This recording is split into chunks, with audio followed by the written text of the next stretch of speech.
দুইটা, যে উটের বাচ্চা হয় দুইটা, আল্লাহ দিল তার গর্ভে চারটা। যেই ছাগলের বাচ্চা হয় চারটা, আল্লাহ দিল তারে আটটা। এই দুয়ার বরকতে এইভাবে তাদের সমস্ত গৃহপালিত সম্পদে, পশু সম্পদে ভরে গেল। ওদের আর কোনো অভাব রইল না। 3-4 মাস পরে তাফসিরে আসছে 6 মাস পরে, কোনো তাফসিরে আসছে 1 বছর পরে, হযরত ইউনূস নবী ওই নেতাদের কাছেই আবার ফিরে গেল। পাহাড় থেকে নেমে গিয়ে তিনি বলে, ও দেশের নেতারা ভালো করে শোনো, তোমরা বলেছিলে আল্লাহর নাম সুবহান, তিনি সব দিতে পারে। আল্লাহ তো সব দিয়েছে তোমাদেরকে। তোমাদের গোলা ভরা এখন ফসল, তোমাদের গোয়াল ভরা এখন পশু সম্পদ, তোমাদের পকেট ভরা টাকা। বলো বলো বলো, আল্লাহর কালেমা গ্রহণ করো, আল্লাহর জান্নাতি হবে। এবার নেতারা সবাই এক জায়গায় হয়ে বলল, আমরা হলাম দেশের নেতা, আমরা হলাম জাতির মাথা, মঞ্চে উঠে আমরাই দেই বক্তৃতা, আমরা আইন তৈরি করি, আমরাই হলাম জাতির মাথা, সবাই শোনে আমাদের কথা। কিন্তু তোমার লা ইলাহা ইল্লাল্লাহ, আল্লাহকে মানতে গেলে তো আমাদের কথা চলবে না, আমাদের নেতাগিরি থাকবে না। অতএব আমরা আর তোমার আল্লাহকে মানতে চাই না। আমরা যদিও বলেছিলাম আল্লাহকে মানব, কিন্তু আমাদের কোনো অভাব নাই, তাই আল্লাহকে মানার কোনো দরকার নাই। সুবহানাল্লাহ বলবেন না নাউজুবিল্লাহ বলবেন? হযরত ইউনূস নবী এমন কষ্ট পাইলেন কলিজার ভিতরে,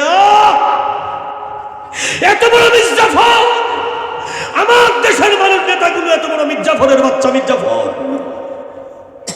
উনি রাগান্বিত হয়ে বললেন, আল্লাহ গো, এদেরকে ধ্বংস করে দাও। আল্লাহ বলল, 3 দিনের মধ্যে ধ্বংস করব। জোরসে বলেন, কয় দিন? আরো জোরে। 3 দিনের মধ্যে ধ্বংস করব। ইউনূস আলাইহিস সালাম নেতাদেরকে আঙুল নাচায় বললেন, 3টা দিন অপেক্ষা কর, গজব এসে তোদেরকে ধ্বংস করে ফেলবে।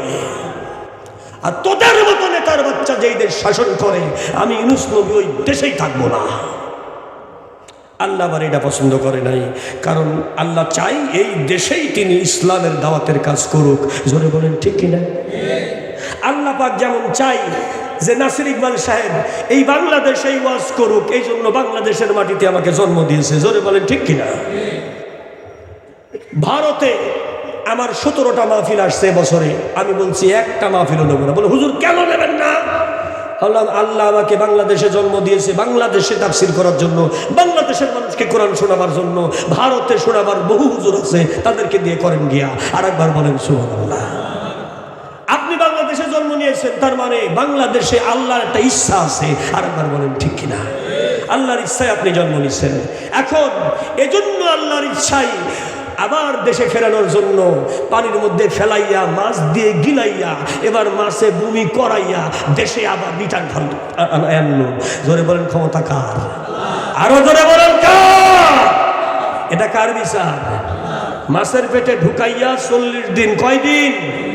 এরপরে মাছের পেটের থেকে বমি কইরা বের করে দিছে, নিজের দেশে ফেরত পাঠিয়ে দিছে। যাবি কই রে বেটা? এটা আমার বিচার, আমার বিনা হুকুমে তুই দেশ ছেড়ে যাবি, এটা হইতে পারে না। আরেকবার বলেন আল্লাহু আকবার। কারণ সবচাইতে বড় বিচারক কে? জোরসে বলেন, আরো জোরে বলেন। জোর হলো না। বাংলাদেশের আলেমদেরকে ট্রাইব্যুনালে নিয়ে বিচার করার জন্য আয়োজন করেছিল বিগত সরকার। জোরে বলেন ঠিক কিনা? কিন্তু এই মানুষগুলো ছিল নিরপরাধ। এখন সেই ট্রাইব্যুনালেই আবার এই চোরদের বিচার হবে, যারা বাংলাদেশ ব্যাংকের টাকা মারি করে দিয়েছে ফাঁকা। জোরে বলেন ঠিক কিনা? এই যারা চোর, এদের বিচারের জন্য ট্রাইব্যুনাল রেডি হইতেছে। জোরে বলেন ঠিক কিনা? 2 হাত তুলে বলেন, আপনারা খুশি না দাদা? তাহলে বিচারের খেলা হবে, মিস হবে না। আরেকবার বলেন ঠিক কিনা? এজন্যই আল্লাহর সঙ্গে পাল্লা দিতে যাওয়া ঠিক না। নবীকে আল্লাহ ছাড়ে নাই। ইউনূস রে, আমার হুকুম নিয়েছিলি কেন তুই বিদেশি জাহাজে উঠলি? পানির মধ্যে ফেলাই দিছে, মাছ দিয়ে গিলাই দিছে, 40 দিন মাছের পেটের মধ্যে আটকায় রাখছে, এবার আবার নিজের দেশে বমি করে ফেলাই দিছে। জোরে বলেন সুবহানাল্লাহ। About turn to your country, নিজের দেশে ফিরে যাও। কারণ এই জমিনে তোমাকে নবুয়তের দায়িত্ব পালন করতে হবে। আর একবার বলেন আল্লাহু আকবার। আরো জোরে বলেন আল্লাহু আকবার। প্রিয় হাজিরিন, আল্লাহ রাব্বুল আলামিনের এই কোরআনের আইনকে প্রতিষ্ঠা করার জন্য, কোরআনের কথা বলার কারণে, কোরআনের পথে চলার কারণে, কোরআনের কাজ করার কারণে যত মায়ের সন্তান হারা হয়েছে, যত বাবার সন্তান হারা হয়েছে, খোদার কসম যারা অপরাধগুলো করেছে তাদের বিচার বাংলাদেশের জমিনে ট্রাইব্যুনালে হতেই হবে। এ ব্যাপারে কোনো মাপ হবে না, হবে না, হবে না। জোরে বলা ঠিক কিনা? লিল্লাহি তাকবীর, নারে তাকবীর। আল কোরআনের আলো সংসদে জানো, কোরআন আছে যেখানে, নারায়ে তাকবীর। খারাপ লাগছে? ইউনূস আলাইহিস সালামকে বললেন বাড়ি ফের, আমার বিনা অর্ডারে তুমি নবী হইছো, তাই কি তুমি কোনো মাপ হবে না। এবার ইউনূস আলাইহিস সালামের জাতির নেতারা বলল, একদিন চলে গেছে, সূর্য ঠিক মতো উঠলো, সূর্য ঠিক মতো ডুবলো, কিন্তু নেতারা বলল ইউনূস মিথ্যাবাদী, দেখো দেশটা ঠিকই আছে, কোনো গজব নাই। দ্বিতীয় দিন চলে গেল, সূর্য ঠিকই উঠলো, ঠিকই ডুবলো, বলল ইউনূস মিথ্যাবাদী, কোনো গজব নাই রে। কিন্তু তৃতীয় দিন সকালে আর পূর্ব দিগন্তে সূর্য উঠল না, সূর্যের পরিবর্তে লাল আগুনের মেঘ মাথার উপরে উঠে দাঁড়াইল। সকালের টেম্পারেচার 50 ডিগ্রি, কিছুক্ষণ পরে 60 ডিগ্রি, কিছুক্ষণ পরে 70 ডিগ্রি, কিছুক্ষণ পরে 80 ডিগ্রি।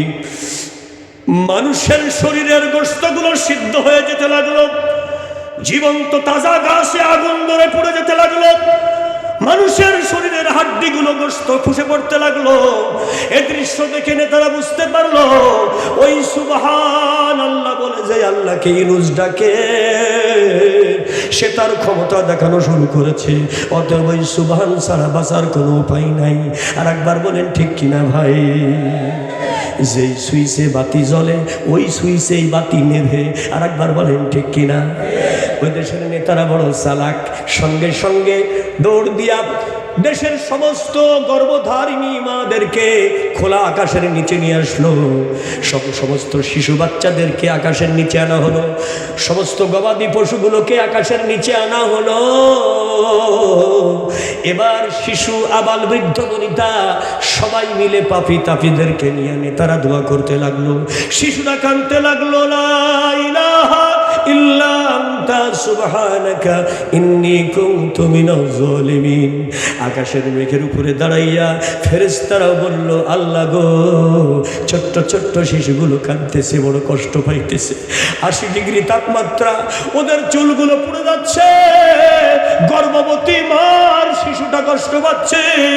ওই মায়ের গর্ভে যদি তুমি বাচ্চা দিয়েছো, গর্ভের বাচ্চা তো কোনো অপরাধ করে নাই, তুমি তোমার সুবহান নামের বদলতে গজব থেকে ওদেরকে বাঁচাও। ফেরেশতাদের দোয়া আর এই শিশু বাচ্চাদের দোয়া, গর্ভবতী মাদের দোয়ার বরকতে, সুবহান নামের বদলতে আমার আল্লাহ রাব্বুল আলামিন বললেন, মিকাইল রে,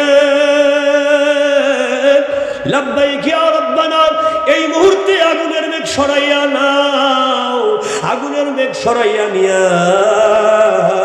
এই জায়গায় রহমতের বৃষ্টি মেঘ দিয়া ভরে দাও, বৃষ্টি বর্ষণ করে সব ঠান্ডা করে দাও। জোরে জোরে বলেন সুবহানাল্লাহ। এ খেলা খেলে কে? জোরসে বলেন, আরো জোরে। জোর হলো না? ওয়াল্লাযী আরসালার রিয়াহ ফাতুসিরু সাহাবা।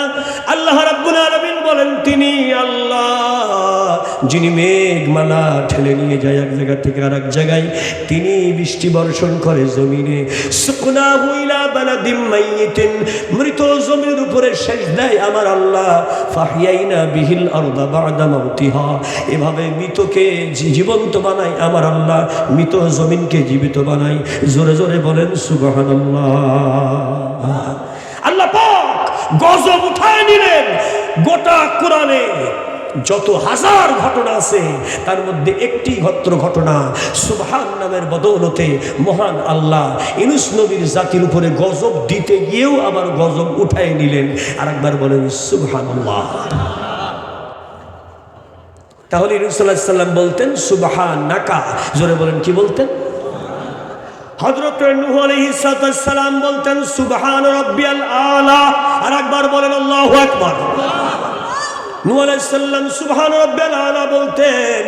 লক্ষ্য করুন, ছোট্ট করে গল্পটা বলে দেই, তাফসীরটা বলে দেই, শুনতে রাজি আছেন আপনারা? অসুবিধা লাগতেছে নাকি? হযরতে নূহ আলাইহিস সালাম 950 বছর ধরে কালেমার দাওয়াত দিলেন, 80টি পরিবার ছাড়া কেউ ইসলাম কবুল করলো না। জোরে বলেন ঠিক কিনা? তার বউ করলো না, তার একটা ছেলেও করলো না। জোরে বলেন ঠিক কিনা?